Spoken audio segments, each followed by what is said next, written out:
The Department of Veterans Affairs estimates that between 11 and 20% of vets who served in Iraq and Afghanistan suffer from post-traumatic stress disorder. Now there's a new law that'll make it easier for veterans suffering from PTSD to get a service dog.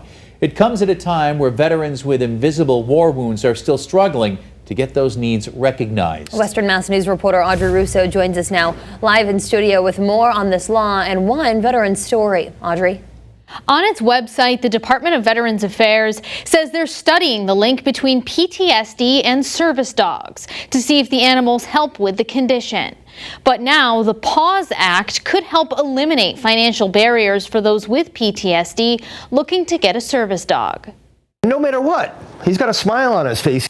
And wherever Richard Broman goes, service dog Kaiser goes with him. From planes to motorcycle rides to the Rachel Ray show. He's been everywhere around the world, Texas, everywhere. But the Marine veteran says he recently ran into a problem while staying at a VA-run facility in Vermont. His family tried to visit and bring Kaiser along. That's where Broman says he was met with resistance. They could only see me for an hour at a time in my room, and the dog's not allowed on the floor. Broman, who suffers from a traumatic brain injury and PTSD, says his dog has been allowed in other VA facilities before.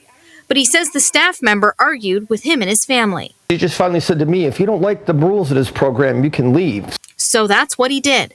And despite the fact that the Americans with Disabilities Act requires public places accommodate service dogs, Broman says he and other veterans with PTSD have been questioned about the animals before. That's not a service dog, it's a mutt.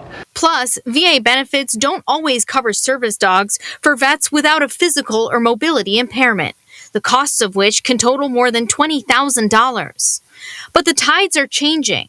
This week, the PAWS Act was signed into law. It will establish a pilot program to cover the costs of service dogs for vets with PTSD. I think it's going to be a great opportunity for him. Kaiser is trained to assist in daily interactions that could trigger Broman's condition. If I'm looking at something on a shelf in the store, he comes and posts behind me to make sure no one comes up and taps me on the back and startles me. He also pulls Broman out of dark places, and Broman believes dogs could do the same for others too. If I wake up and I'm having a flashback or something, he just gets right in my face and starts licking me, and then I look at him and his tongue's hanging out and I forget what I was having a bad dream about. It's a real simple science.